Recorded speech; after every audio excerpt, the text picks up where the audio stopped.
Hello and welcome to Quarterlight, your car brochure channel. And in today's episode, well, I've got the brochure straight up for us today. The March 1987 all-model catalogue for Ford in the UK. We looked at Fiesta last week. This week, Escort.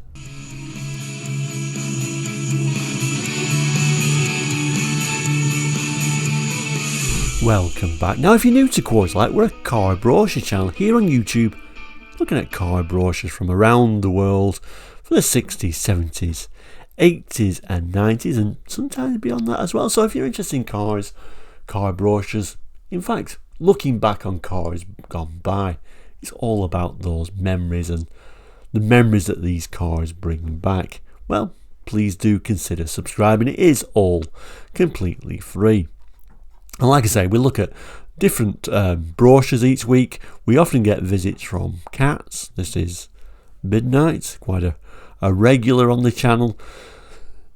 So Quarterlight, every Friday we look at a Ford. We call those episodes Ford Friday. So this particular episode you're looking at now would have been first aired on a Friday. Obviously it doesn't mean that's when you're watching it now, but like I said, every Friday we look at a Ford. In fact, on Quarterlight we do episodes 5 times a week, which is quite a lot. But overall, we enjoy doing it. That's why I do so many episodes. But like I said, please do consider subscribing. It does help the channel greatly.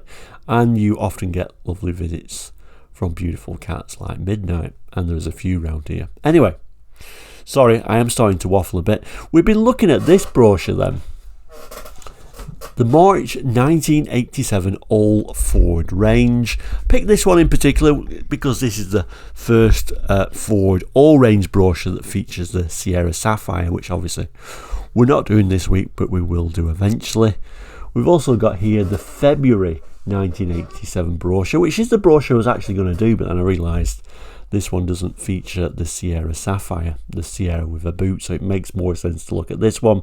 But if there's anything unusual or anything particularly different, I will certainly point those out. I don't think there really is for the Escort, but maybe you'll just use this for maybe a glimpse at a different colour that the car was being featured in that particular page. Anyway, we've got a lot to get through because the Ford Escort range was a pretty big range at the time actually. So let's open the first page. Front page then, yeah, is showing a moody image of an XR3i, probably the car that you wanted. Even got a number plate on that. Is that a genuine one? Is this registration plate still around today? Is this car still around today? I guess you could check that if you wanted to. XR3i, I always quite like the XR3i, I must admit. Now, a lot of people in the day said, why don't you like Fords? Because I never was really into Fords in the 80s and 90s, to be honest with you. And really the only reason I wasn't really into Fords, and particularly the Escort, was because they were everywhere. I did like them, but I really didn't want to drive something that everyone else was driving, to be honest with you. So I used to obviously pick more obscure cars. But overall, looking back now, I think it's more desirable. For me personally, I think these are more desirable now. Now there isn't, an Escort in every driveway. They really were like street furniture. It's amazing how quickly these cars disappear. Anyway, let's turn to the first page. So first page is just a bit of an overview of the range, to be honest with you, showing some of the features, showing a little bit of an X-ray image of this white XR3i. But we'll actually move on to the range proper. Let's see how the range started in 1987. So the range starts like it did with the Fiesta, with the poverty spec Popular. I always find these real basic models actually quite fascinating, particularly with Fords, because they often do things like go out of their way, almost spend more money to show that it's a basic model, and these Populars were certainly very basic models. So in some ways I find these very base models like the Popular even more interesting than like the L. But anyway, we'll read the text to see what this model had, or more likely to see what it didn't have really, and then we'll come back to these lovely images.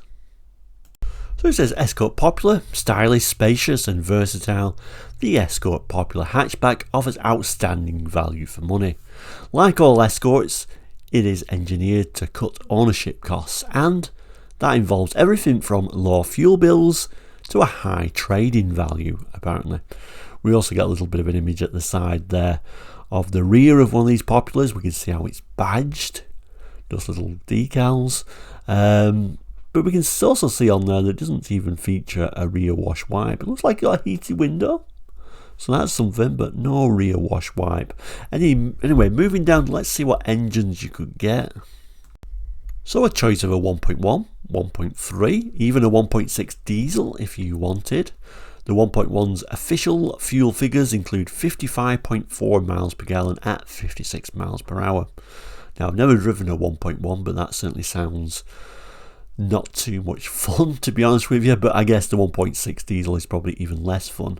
Polycarbonate bumpers designed to absorb low speed impacts. High security locks for passenger doors, tailgate, fuel filler cap and steering.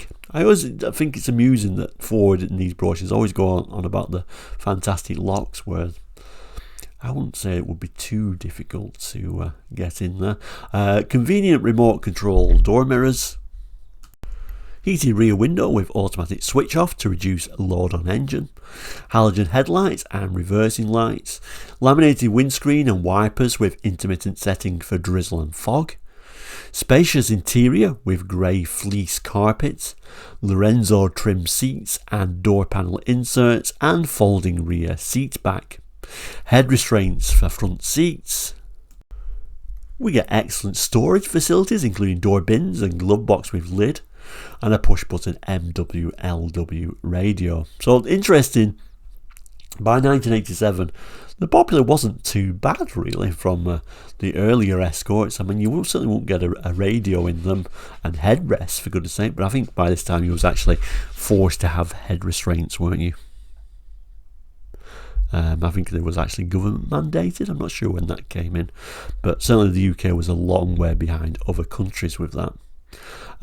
What else is it telling us here? The Escort Popular's tailgate top, which we just had a look at. It's shaped to prevent rainwater entering the boot. Well, that's handy when luggage is being loaded or unloaded. It also makes an important contribution to the Escort's aerodynamic efficiency. And then we'll have a look at the interior. It says spacious, well planned and well equipped. The Escort Popular's interior features front door bins, cloth trimmed door panel inserts, head restraints and convenient slots for coins. Them little numbers at the side are the insurance groupings for the UK. So Group 2 insurance for the 1.1, the 1.3 and the 1.6D is a Group 3. I believe at that time, trying to think about it, I think it was a system 1 to 10. So obviously number 2 is pretty low insurance. So here is the Escort Popular. Unfortunately it does fall in the crease, so I do apologise for that. They've gone for a real miserly colour of white, which is only, I think that's approved. It looks even more poverty spec in white, I think. Although I do actually prefer it. There was one particular blue they used to use at this time which I really didn't like, which was often on the low spec models actually. So I think I approve of white. You can see those very miserly steel wheels on there, but like I say, they've got head restraints on now, of course. Time is moving on when they're having to actually put a few features at least on your miserly base model. It tells us, like all Escorts, the built to last Popular comes complete with Ford's 6-year corrosion assurance. Nose and tail are protected by polycarbonate bumpers designed to withstand low speed impacts. There is your interior, and actually I don't think it's too bad for the base model. At least you get a radio, don't you, at the end of the day? You get a heater. You know, it's not the 70s. We're getting a few little features at least. No rev counter. They've still made it as simple as they can, but because they've had to raise the spec levels, actually it's not that bad when you compare it with popular models of old. Pretty dull overall when you look at the door cards and the seats. Materials aren't the best. We've even got those sorts of like hard fixed head restraints, which are pretty horrendous really, but at least they're there. And a little image of the door mirror, you know, calling it remote control, but you know, there's just this little lever that you move the mirror around with. Anyway, let's move on. What did you get after the Popular? Is it the Popular Plus, like the Fiesta? No Popular Plus. We go straight to the L, unlike the Fiesta. But the range, I think, for the Escort makes a bit more sense, because after this is the GL and then the Ghia, when the Fiesta went straight from an L to a Ghia, which always seems strange, and obviously that's because it had the Popular Plus. So same idea with different names, essentially. Straight away you can see the Escort L was a big jump up, though.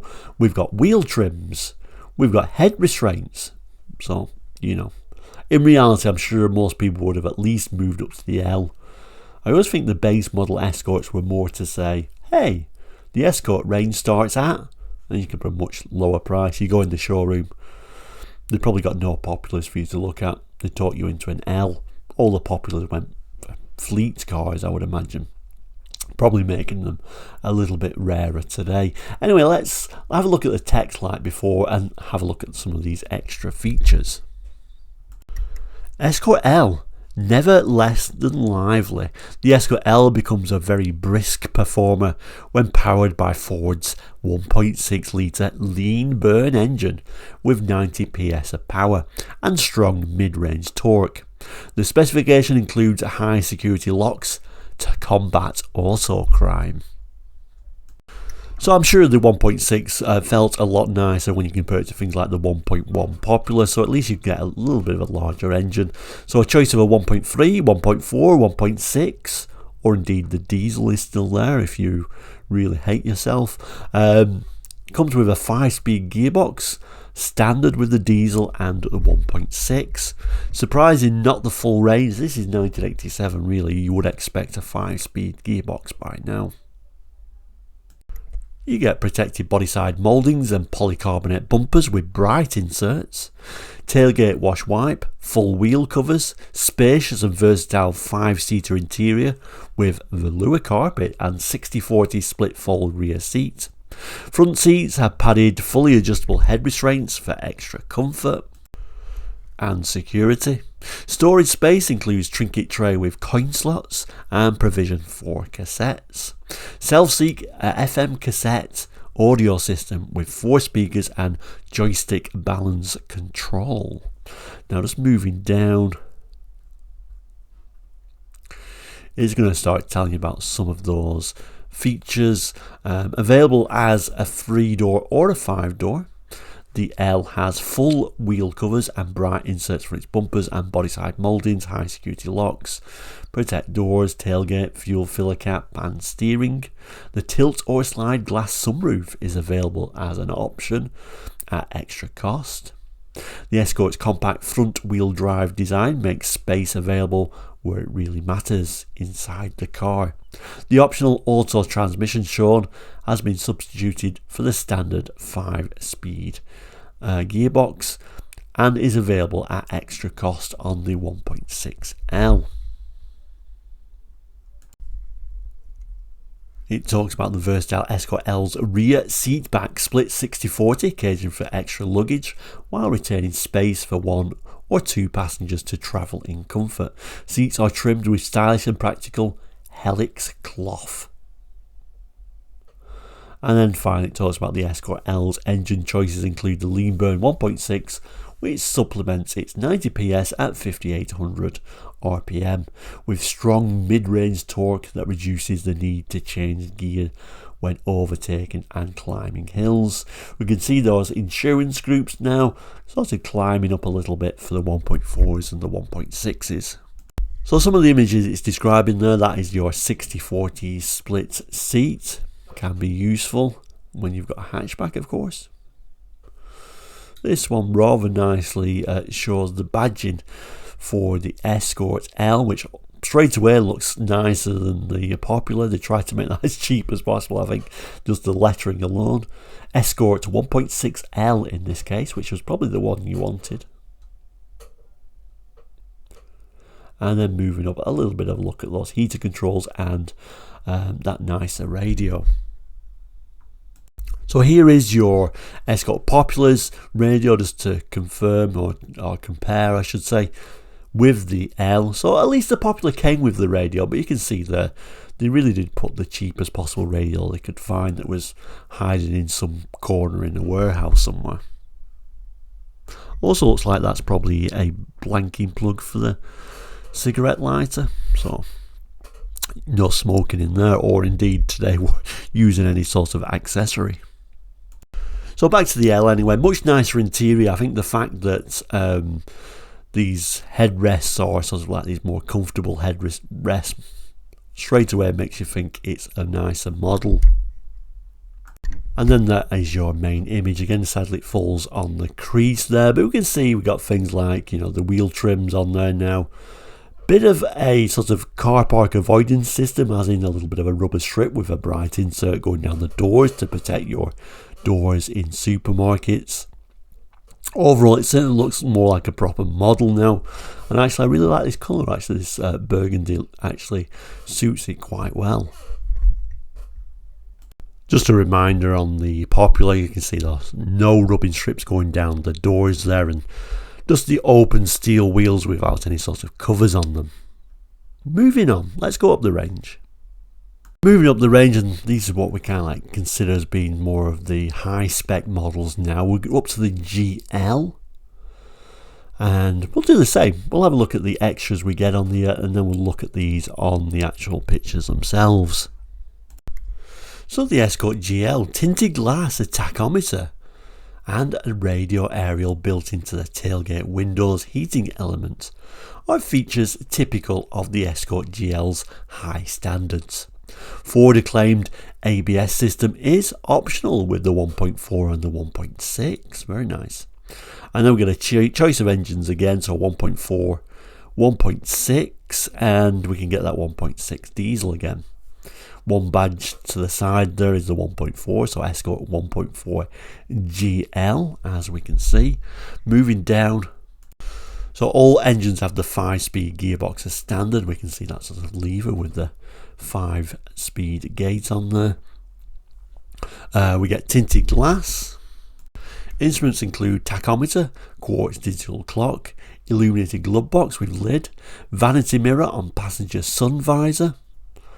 Little bit of a picture on the right there is showing us the rear wash wipe, isn't it?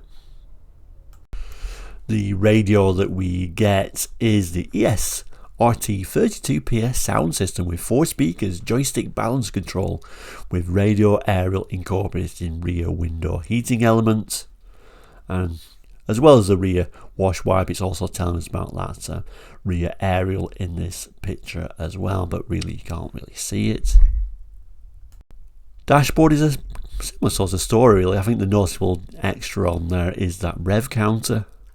You can also make out just there near the steering wheel there, that would be like your joystick balance control for the radio, although the L had that as well. Your interior, your insurance groupings similar to the L. So here is your GL. Noticeable things about the GL, and this is really something that's going back to like the 70s really. Extra bits of bright work was often a common theme for higher spec Fords. Similar story here, even in 87. Extra sort of bright work around the windows and the front screen. I think they've done this one in black just to show you that sort of extra bright work. We've also gone for a different, more upmarket wheel trim, but it still is just a steel wheel with a different wheel trim on it. And then the car, I guess you could say you aspired to on it, the Escort Ghia. At least you got a Ghia badge on, although in some ways by this time I don't think the Ghia badge really meant as much. I don't think you got as much as what you really should have done.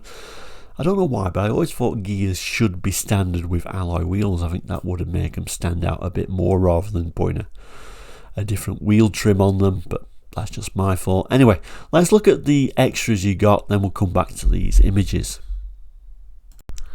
First of all, look at that dash. I mean, it doesn't really stand out as being anything better than anything else, really, does it? Anyway, it says affordable luxury makes the Escort Ghia an exceptional, attractive proposition. Complete with such features as central locking and a sunroof, this elegant 5-door is all about comfort, convenience and refinement. So we can get this as a 1.4 or a 1.6. The diesel's obviously seen as being not luxury, so possibly not included here. So 5-speed gearbox of course is now standard on both power units. We can get an auto optional for the 1.6. Central locking by key with built-in torch, I guess, was probably the standout feature. Stylish wheel covers with bright inserts. Luxury and practical cut pile carpet. Seat trimmed with high quality Olivia cloth. Back seat as centre armrest for increased comfort. Okay, we do get a back seat armrest, but still just a cloth trim. What happened to some nice velour at least? Screened glass sunroof, and then we've got that self-sneak FM radio with those 4 speakers and joystick. We do get tinted glass though, and electrically operated front windows, or just the front windows. The high-class 5-door hatchback makes luxury available at an affordable price. Similar insurance groups.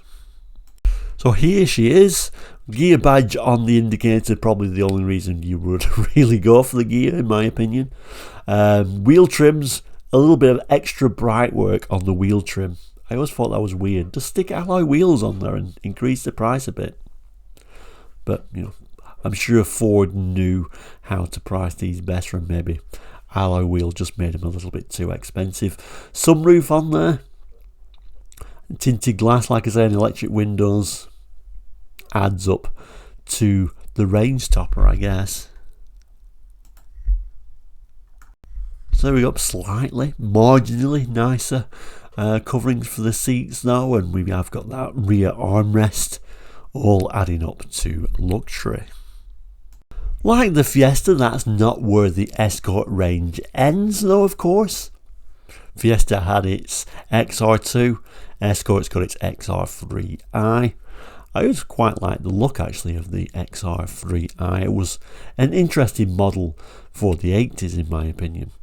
Let's look at the text, then we'll come back to these interesting images, because overall it's a much better package than the Ghia. So XR3i, developed by Ford Special Vehicle Engineering. The coveted Escort XR3i looks and goes like a true thoroughbred. The key to its sporting character is a smooth, flexible and free revving engine with Bosch K Jetronic fuel injection. Moving down, we get the potent 1.6 litre power unit with fuel injection, electronic ignition and carefully tuned exhaust system. Power climbs to 105 PS at 6,000 RPM. 0 to 60, 9.6 seconds. Top speed 115. Not wonderful, is it really? Smooth, precise 5-speed gearbox, and then we get wide rim wheels. Right, and ultra low profile tyres. Alloy wheels are an optional extra, so everyone used to think these came with alloy wheels as standard, but I think because most people just wanted them to have the alloy wheels because they looked a million times better, people did spec them like that, although you would think they'd just throw that on as a standard fit item and just raise the price a bit. But anyway, moving down, we get fully independent sport suspension for superb road holding and handling, bumpers and body side mouldings with stylish red inserts, black inserts on Rosso red. So red was always seen for Ford as being like the sportier models, but obviously with a red, it wouldn't like it's got any sort of inserts at all, so they decided to go for black in this case, and this is a red one, so it does have the black inserts. Door mirrors and body coloured housings with remote controls, sports seats trimmed with Daytona cloth, 2-spoke sports steering wheel. So we can see how it was badged, the Escort XR3i. You can see the black inserts on the bumpers, something a little bit more unusual. We can see that sort of like boot spoiler on there as well. Like it says, colour coordinated door mirrors. Nice looking seats, even nicer than the Ghia actually. A little bit more foam hugging and a little bit of a two-tone going on there, so which always made me think it was a bit weird that the Ghia didn't have nicer seats. But overall we've got sort of like nicer door cards there on the doors themselves, although if you look at the rear, because it's a 3-door car, they've just come from that hard plastic moulding which looks horrendous. But anyway, moving on, we get a sunroof. I notice insurance group grows up to a 5 now. Not too bad considering, what it is really. In some ways it could have been a lot higher, but certainly just the words XR3i flew up an extra insurance group, I'm sure. We can see the clock, very unusually located. It does say the Escort XR3 options available at extra cost include a screened glass sunroof, so that sunroof was an option. It comes complete with a louvered blind. Excellent. Again, I think you should have thrown that as at standard, or am I being over generous? I don't know. Moving along. Front dash, I'm going to say disappointment, really. Just looks like the rest of the range, doesn't it? I'm not sure about it saying this is a sport steering wheel. They could have livened it up a bit, couldn't they? They could have made it a little bit sportier. From which, after all, as the driver, that's what you're going to be looking at more than anything else. It just looks like every other Escort in some ways. And then the main image is really what it's all about. Those alloy wheels suit it very nicely, so not surprising a lot of people did option it with the alloy wheels. Body coloured matching bumpers and door mirrors give it that very sporting look, don't they? Overall, I always thought the XR3, from the outside at least, was a very nice looking package. You certainly noticed it as being something very different from the other Escorts, from the outside at least. I thought I'd just throw this other brochure up from the month before, just to show it in a different colour, this time black, and what you more commonly saw, that sort of red insert on there.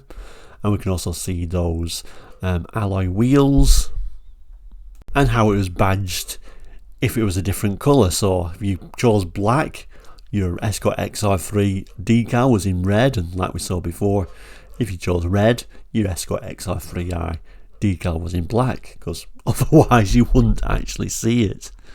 Black one is also showing the optional driving lamps, which I'm surprised, because when you think about Fords of old and the S model, driving lights was always part of the package. I'm surprised for this sporty Ford that wasn't standard piece of kit.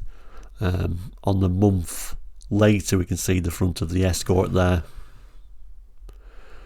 It looks a lot plainer, doesn't it, without those driving lights on there, so I'm sure a few people optioned that as well.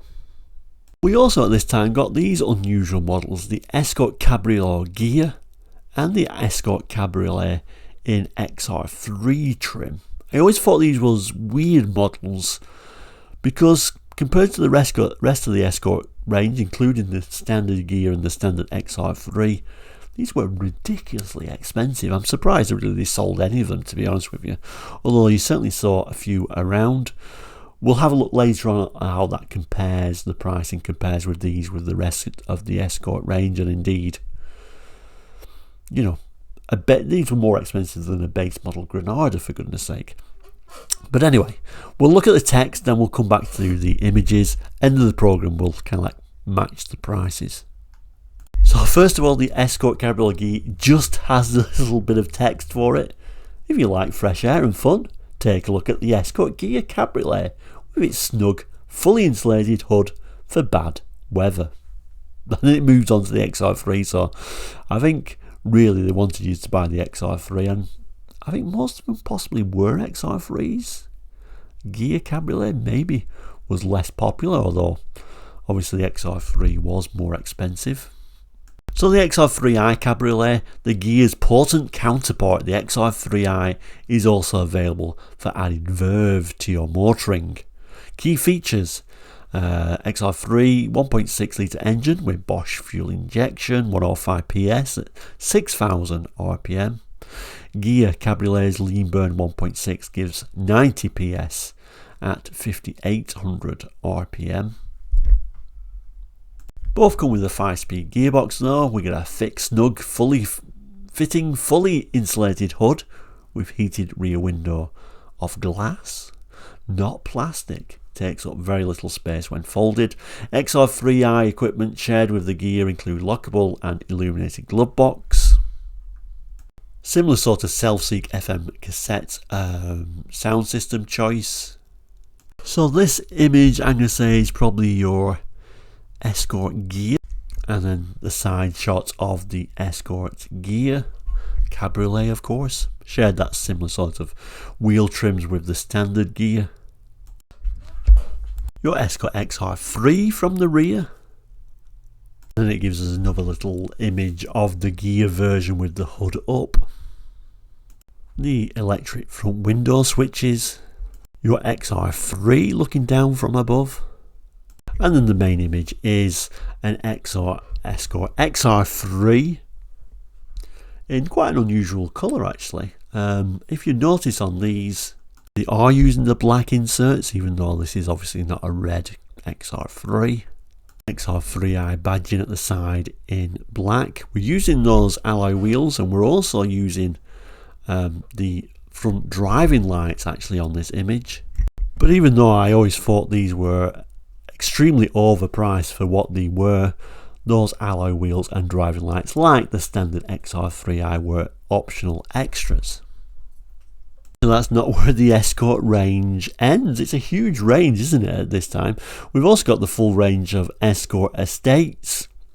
I must admit, I was never a huge fan of the design of this particular generation of Escort Estates. They weren't like those Mark IIs with those interesting, huge, long back windows or side windows, were they? There was a little bit bland, dare I say, but certainly, obviously, it gave you a little bit more space in the rear. This particular one's a GL. Now, I'm not going to go through this full range of text in this, but think similar to the Escort's hatchbacks. We've got a Popular, we've got an L, and we've got a GL. So the GL looks like it's the highest spec model at this time. And there is an image of your GL again, showing that extra sort of room in the rear. Dashboard and steering wheel equipment very similar depending on what spec you get. There is your GL spec interior as well. Split fold seats, and then showing it folding down. So obviously have quite a good load space, obviously for moving things around. Typical estate job. All these images are the GL.